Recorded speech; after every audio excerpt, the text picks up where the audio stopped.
Sementara itu pemirsa, mantan Kapolres Bima AKBP Didik Putra Kuncoro ditetapkan sebagai tersangka kasus peredaran narkoba. Kadif Humas Polri Irjen Pol Johnny Edison mengkonfirmasi bahwa hasil gelar perkara menyepakati peningkatan status AKBP Didik dari saksi menjadi tersangka. Dalam gelar perkara yang dilakukan, AKBP Didik dinilai terbukti bersalah terkait kepemilikan narkoba di rumahnya.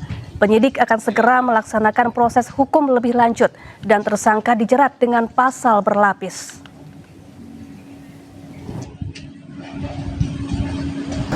Berdasarkan keterangan dari AKPML bahwa ada keterlibatan dari AKBP DPK dalam dugaan penyalahgunaan narkotika ini. Sehingga pada hari Rabu tanggal 11 Februari 2026 Biro Paminal Divpropam Polri bersama dengan Direktorat Tindak Pidana Narkoba Bareskrim Polri melakukan penggeledahan di rumah pribadi milik AKBP DPK di daerah Tangerang dan menemukan barang bukti berupa narkotika jenis sabu sebanyak 7 plastik, klip dengan berat total 16,3 gram.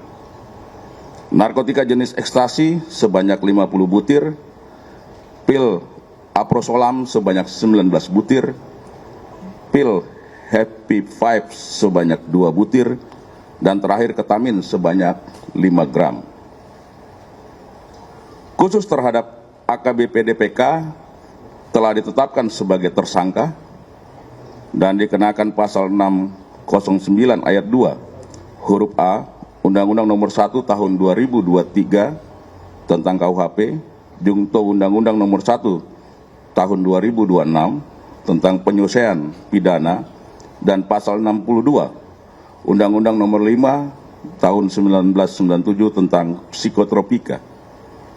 Adapun ancaman pidana penjara seumur hidup atau pidana penjara paling lama 20 tahun dan atau pidana denda paling banyak kategori 6 senilai maksimal 2 miliar rupiah, dan pidana penjara paling lama 5 tahun dan atau pidana denda paling banyak kategori 4 sebesar 200 juta rupiah. Pemirsa, Polda Metro Jaya menyebut akan kembali menyerahkan berkas perkara dugaan fitnah ijazah palsu dengan tersangka Roy Suryo CS ke Kejaksaan Tinggi DKI Jakarta. Ya pemirsa, langkah ini ditempuh usai penyidik menyelesaikan pemeriksaan tambahan sebagaimana petunjuk jaksa penuntut umum, di mana termasuk memeriksa Presiden ke-7 RI Jokowi di Polresta Solo Rabu lalu untuk melengkapi berkas perkara kasus tudingan ijazah palsu. Selain Jokowi, Polda Metro Jaya juga telah memeriksa sejumlah saksi dan ahli, sehingga dalam waktu dekat Polda Metro Jaya segera mengirimkan berkas perkara tersebut ke Kejaksaan. Kami telah melakukan pemeriksaan atau permintaan keterangan tambahan kepada pelapor, yaitu Bapak Insinyur Haji Joko Widodo, sehubungan dengan pelaporan yang beliau sampaikan atau laporan polisi yang sedang kami tangani saat ini. Hal ini dalam rangka pemenuhan berkas perkara sebagaimana petunjuk-petunjuk yang sudah disampaikan oleh Kejaksaan Tinggi DKI yang disampaikan melalui P19 yang kemarin sudah kami terima, dan proses pemenuhan atas P19 itu sudah berjalan dan kami insya Allah sesegera mungkin akan mengirimkan kembali berkas perkara tersebut sebagaimana petunjuk-petunjuk yang disampaikan. Sementara itu pemirsa, Roy Suryo CS meminta kasusnya dihentikan dan diterbitkan SP3. Ya, namun ia enggan meminta restoratif justice. Kubu Roy Suryo CS menyebut langkah mengajukan penghentian penyidikan setelah mendengar penjelasan dari mantan Wakapolri Komjen Purnawirawan Ugroseno yang juga menjadi saksi ahli dari kubu Roy Suryo pada proses penyidikan di Polda Metro Jaya.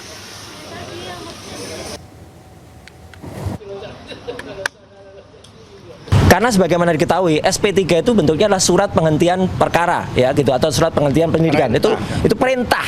Jadi artinya suratnya yang dicabut. Kalau suratnya dicabut, harusnya gambarnya bukan hanya 2 tuyul di sini, tapi 8 tuyulnya. Ya kan gitu. Tapi karena hanya ada 2, ini yang lucu. Jadi artinya nggak boleh, berarti surat.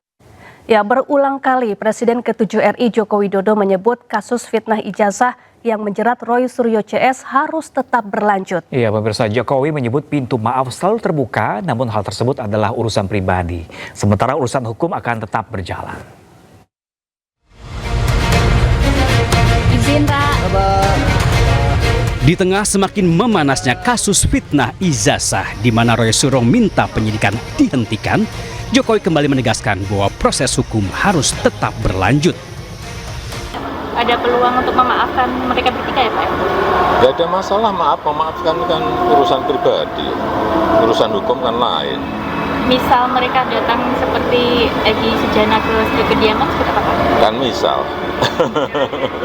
Kalau untuk proses hukum tetap jalan ya Pak? Tetap. Lah kemarin kan kita diperiksa lagi, ada pemeriksaan tambahan itu. Bukan sekali ini Jokowi menyebut proses hukum Roy Suryo CS harus tetap berlanjut. Pada Desember lalu, Jokowi menyebut siap memaafkan tersangka kecuali 3 nama. Urusan memaafkan itu urusan pribadi. Urusan hukum ya urusan hukum. Prosesnya biar berjalan apa adanya. Ya. Kalau dari nama 3 orang itu apakah boleh disebutkan apa? Tidak, dikecualikan untuk dimaafkan itu tadi. Kira-kira siapa Pak yang ketiga itu Pak? Meskipun Ya nanti.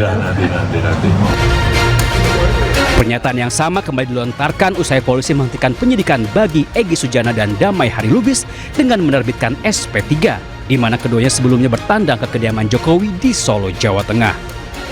Akhir Januari lalu, Jokowi kembali menyebut proses hukum Roy Suryo CS harus sampai ke pengadilan. Pintu maaf selalu terbuka. Tapi sekali lagi urusan memaafkan itu urusan pribadi ke pribadi. Kalau yang di Polda Metro itu sudah urusan hukum. Artinya urusan pribadi ya urusan pribadi, memaafkan, tetapi urusan hukum ya urusan hukum. Dan memang harus sampai ke pengadilan. Karena kalau enggak, saya nggak punya forum untuk menyampaikan bukti mengenai kasus ijazah ini. Sementara polisi menyebut berkas perkara kasus fitnah ijazah akan segera dilimpahkan ke kejaksaan usai pemeriksaan tambahan terhadap Jokowi selesai dilakukan. Tim Liputan iNews melaporkan.